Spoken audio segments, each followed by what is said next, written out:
لیکن تجھے پتہ نہیں کہ یہ کسی ماں کا بیٹا ہے، پتہ نہیں کسی بیوی کا شوہر ہے۔ ایک ہمارے دوست ہیں، بزرگ ہیں، ان کا داماد فوت ہو گیا، نشہ کرتا تھا، تو میں تعزیت کرنے ان کے گھر پہنچا تو کھڑے ہو گئے ہاتھ باندھ کے، کہنے لگے حضرت صاحب باقی ساریاں گلاں چھڑ دیو، صرف نشے تے تقریر کریا کرو۔ وہ جب جیتا تھا تو تب بھی اس کے بچے یتیم ہی تھے، یتیم ہی تھے۔ میری بیٹی جب میرے گھر آتی تھی اور میں اپنے پوتوں کے اترے کپڑے اسے پہننے کو دیتا تھا تو میرا کلیجہ پھٹتا تھا، اور میری بیٹی اس کی زندگی میں بھی بیوہ کی زندگی گزار رہی تھی، وہ میری بہوؤں کے اترے ہوئے کپڑے پہنتی تھی۔ کوئی دعا کرو، کوئی جلسے کرو، یہ لت ختم ہو جائے۔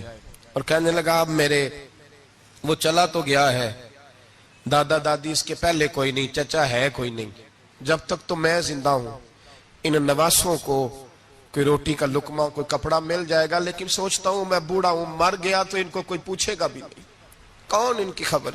اتنا ظلم اس قوم سے، اتنی زیادتی، اور آرام سے لکھ کر لوگ گزر گئے کہ یہ 70 لاکھ ہے، ان کا درد تو سمجھو، تکلیف تو سمجھو۔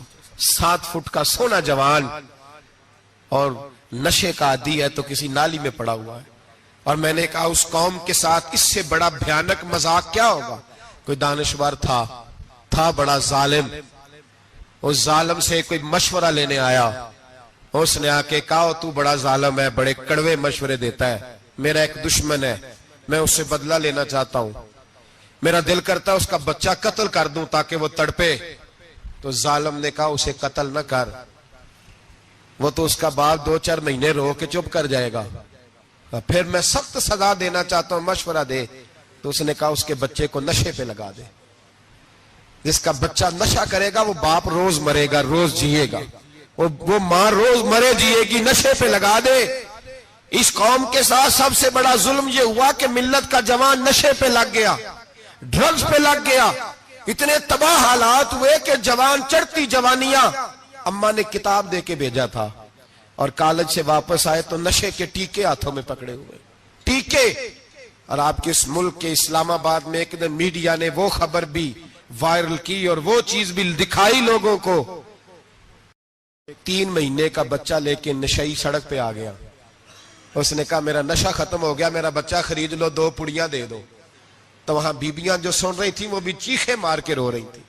یہ ظلم کیا اس قوم کے ساتھ، اور کرپشن کی لعنت نے اجازت دی سپلائی کرنے والوں کو کہ گلی گلی بھیجے، گلی گلی۔ انہوں نے کچھ تھوڑا ظلم نہیں کیا ان حکمرانوں نے، اور ہماری اپوزیشن اس کو نہ صرف اتنا پتا ہے کہ یہ جائیں اور ہم آئیں، اس سے زیادہ کوئی غرض نہیں۔ بھائی کرپشن کے خلاف نکلے ہو تم، نشے کے خلاف کس دن نکلو گے؟ جوئے کے خلاف کس دن؟ قوم تو مر رہی ہے نشے سے، اس کے خلاف میدان میں کب آؤ گے؟ صرف اتنا ہے کہ یہ جائیں اور ہماری باری آئے، اس سے زیادہ کچھ نہیں۔ جتنے مجرم وہ ہیں اتنے ہی تم بنتے جا رہے ہو، اس لیے کہ اصل بات پر نہ وہ آتے ہیں اور نہ اصل بات پر یہ آتے۔ بھائیو، میرے نبی پاک صلی اللہ تعالی علیہ وسلم، اور ایک اور تماشا ہے، یہ میرے پہ اللہ کا یہ احسان رہا، اس لیے نہیں کہ میں پرہیزگار آدمی ہوں، نیک ہوں، اس لیے نہیں، ویسے ہی اللہ بعض اوقات اسباب بناتا ہے، سبب بناتا ہے۔ مجھے نہ شراب کے رنگ کا پتہ ہے، نہ اس کی خوشبو کا پتہ ہے، نہ میں نے کبھی زندگی میں دیکھی ہے، یہ کرم ہے میرے حضرت صاحب کا، میں نے نہیں دیکھی، مجھے نہیں پتا کیسی ہوتی ہے، کچھ باتیں میں نے سنی ہیں۔ ایک محفل میں بیٹھا تھا مجلس میں، تو ایک شخص نے کہا کھانسی نہیں جاتی بچے کی، دوسرا اس کو مشورہ دے رہا ہے، کھانسی نہیں جاتی، بڑی دوائی دیسی بھی فلاں بھی بڑی کھائی، مشورہ دیا اس کو کہ تو اس طرح کر، اس کو نا شراب کے 2-4 چمچے پلاؤ، کہتے ہیں جی اس کو نا یہ پلاؤ تو صحیح ہو جائے گی۔ تو میں نے پلٹ کے اس کی طرف دیکھا، میں نے کہا کوئی عقل کر، کیا مشورہ کرنا؟ مولانا میرا تجربہ ہے۔ میں نے کہا تیرا تجربہ افضل ہے یا رسول اللہ کا فرمان زیادہ افضل ہے؟ تیرا تجربہ افضل ہے۔ حضرت ام سلمہ رضی اللہ تعالیٰ عنہ کہتی ہے میں نے عرض کی یا رسول اللہ صلی اللہ علیہ وسلم میری بچی بڑی بیمار ہے، تو مجھے کسی نے کہا ہے یہ تھوڑی سی نشے والی چیز ہے، یہ بنا کے تیار کر کے دو، صحیح ہو جائے گی، بیمار ہے بچی تو یہ نشے والی چیز ہے، اس کو تیار کر کے دو، تھوڑا نشہ ہے۔ اگرچہ بعض، میں نے شروع میں کہا، بعض لوگ مریض کو، سخت مریض کو ایسی ادویات جو مجبوری بن جائے اس کی گنجائش اور اجازت دیتے ہیں. محتاط علماء تو اس میں بھی بہت ساری چیزیں پہلے بیان کرتے ہیں، لیکن اس نے کہا جی میرا نشہ دینا ہے شفا کے لیے. تو حضرت ام سلمہ کہتی ہے میرے نبی پاک نے میری طرف دیکھا، میری طرف. تو میں نے کہا یا رسول اللہ آپ کیا فرمانا چاہ رہے ہیں؟ تو نبی پاک نے فرمایا ام سلمہ کبھی ناپاک چیز میں بھی شفا ہوئی ہے، کبھی ناپاک چیز میں بھی، کبھی شراب اور خمر میں بھی شفا ہو سکتی ہے. شفا رب کریم نے رکھی ہے پر شہد کے اندر رکھی ہوئی ہے، شفا اللہ نے رکھی ہے قرآن مجید میں رکھی ہوئی ہے. تو اس میں بھی کبھی یہ حضور نے بیان کیا ہے کہ اس کے اندر شفا ہو سکتی. تو امت کتنی دلیری کرتی ہے جو یہ مشورے دیتی ہے کہ اس کے اندر نشہ ہے، شراب ہے، تو کھانسی چلی جائے گی تو فلانی بیماری چلی جائے گی. نہ آؤ ان چیزوں پہ، نہ اپنے ایمان کو خرابی دو، اور نہ ایسی باتیں کرو جس سے کہ ڈائریکٹ رسول اللہ صلی اللہ علیہ وسلم کے واضح ارشادات کی مخالفت ہو. میرے نبی پاک صلی اللہ علیہ وسلم نے فرمایا. اور پھر کچھ لوگ کہتے ہیں تھوڑی پی ہے جی.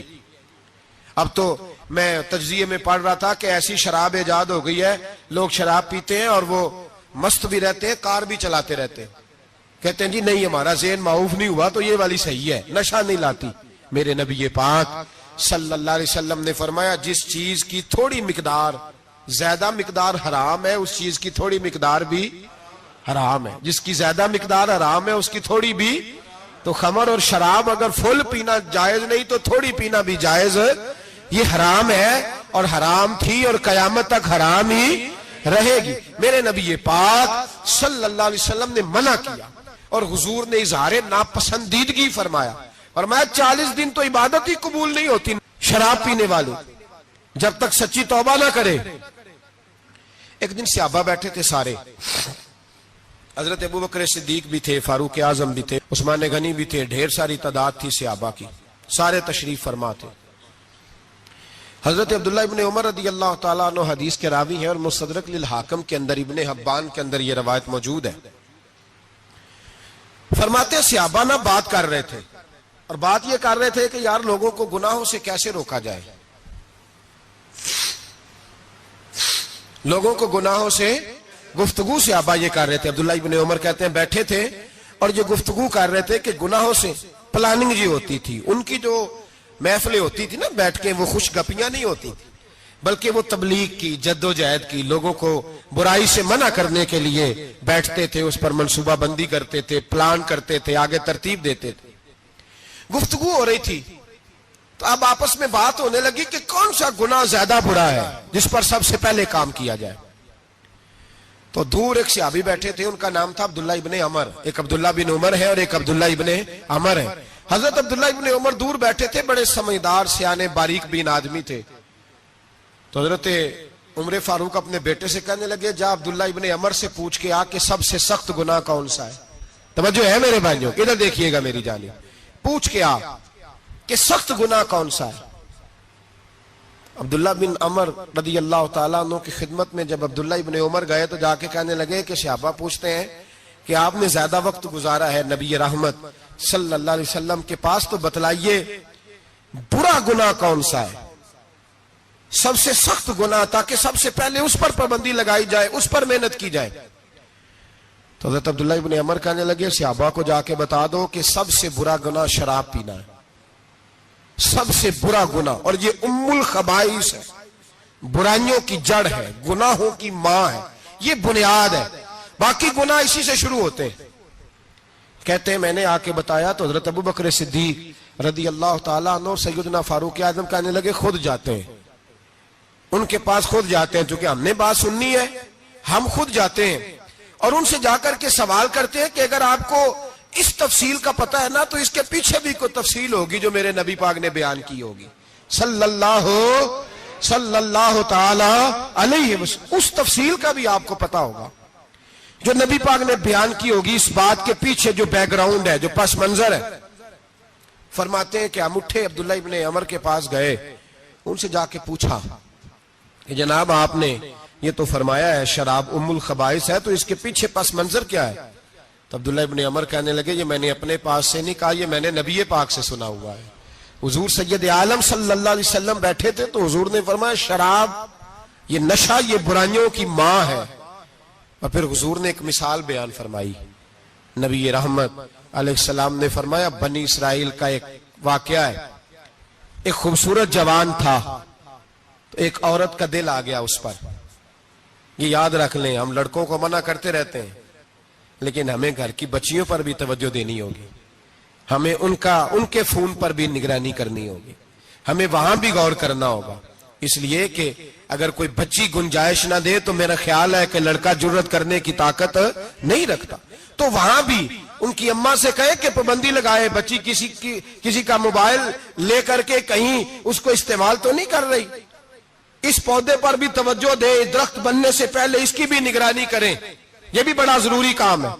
عورت کا دل آ گیا تو نبی پاک علیہ الصلوۃ والسلام فرماتے اس نے کوئی بہانہ لگایا, کسی کو کہا کہ اس نوجوان کو بلا کے لاؤ, اس کو کہو کہ ہم نے کوئی گواہی لینی ہے تجھ سے. وہ نوجوان آیا, ایک کمرے میں داخل ہوا تو اگلے کمرے میں لے گئے, وہاں داخل ہوا تو اس سے اگلے کمرے میں لے گئی, وہ داخل ہوا تو اسی طرح 7 مکفل کمروں میں لے گئی. میرے کریم رسول میرے محبوب پاک علیہ السلام فرماتے ہیں, صحابہ کو سمجھا رہے ہیں میٹھے لب و لہجے میں, فرماتے ہیں جب سب سے پچھلے کمرے میں لے گئی تو ایک لڑکا بندھا ہوا تھا وہاں رسیوں سے, شراب کا پیالہ پڑا ہوا تھا. اور بی بی کہنے لگی کوئی گواہی شواہی نہیں لینی, تجھے اس لیے بلایا ہے کہ تیرے اوپر دل آ گیا ہے, اب میرے ساتھ منہ کالا کر. تو وہ جوان کہنے لگا نہیں, میں نے اپنے نفس کو پاک رکھا ہوا ہے, میری نظر بھی پاک ہے, دل بھی پاک ہے, اور اس کی برکت یہ ہے کہ رب نے میری روح کو بھی پاک رکھا ہوا ہے, تو میں یہ حرکت نہیں کر سکتا. پاک لوگ پلید کاموں کی جانب توجہ نہیں کرتے, میں یہ حرکت نہیں کر سکتا. اقبال نے اپنے بیٹے کو دعا دی تھی, اس نے کہا تھا حیا باقی نہیں ہے زمانے کی آنکھ میں, خدا کرے کہ رہے تیری جوانی بے داغ, خدا کرے کہ رہے تیری جوانی بے داغ. کہا میرے ساتھ منہ کالا کر, اس نے کہا میں نہیں کرتا. کہنے لگی چل پھر اس کو قتل کر, اس کو میں نے باندھا ہوا. اس نے کہا میں قتل کیوں کروں, میری کیا دشمنی ہے. کہا پھر شراب پیو, کہا میں شراب بھی نہیں پیتا.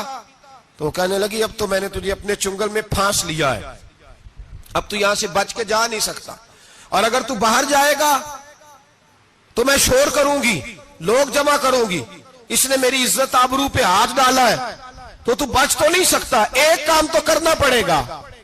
محبوب فرماتے اس نوجوان نے سوچا کہ زنا بھی بہت بڑا جرم ہے, قتل بھی بہت بڑا گناہ ہے, چلو اب مجبوری ہے تو شراب پی لیتا ہوں. لیکن وہ سمجھا نہ کہ شراب تو بنیاد ہے. اس نے ایک پیالہ جو پیا کہنے لگا ایک اور دے دو, دوسرا پیا تو کہنے لگا ایک اور دے دو. اب 3 پیالے 3 بوتلیں شراب جو پی چکا تو خماری چڑھ گئی. اب اس عورت کے قریب جانے لگا کہ میں تیرے ساتھ زنا کروں گا. اس نے کہا جب تک میں قریب نہیں آنے دوں گی جب تک تو اسے قتل نہ کرے. اس نے اسے قتل بھی کیا, زنا بھی کیا. تو محبوب فرمانے لگے یہ قتل اور زنا جو ہوا ہے تو یہ شراب کی وجہ سے ہوا ہے.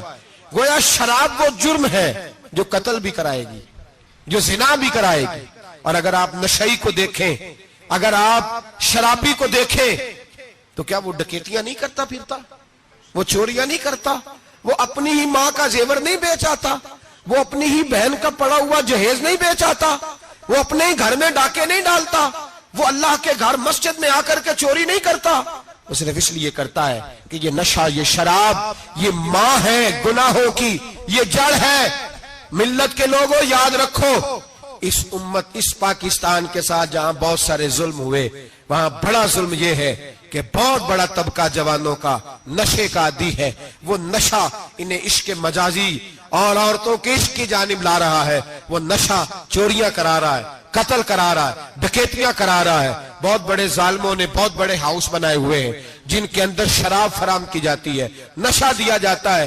میں نے تو ایسے ایسے لفظ سنے کہ الیکشن کے دنوں میں ووٹ لینے کی خاطر سیاستدان انہیں نشہ فراہم کرتے ہیں, انہیں باندھ کے رکھتے ہیں, روز تمہیں پڑیا ملے گی, ووٹ ہمیں ڈالنا. اتنا ظلم, اتنی زیادتی, اتنا جبر, ایک انسان کے ساتھ کھیلنا.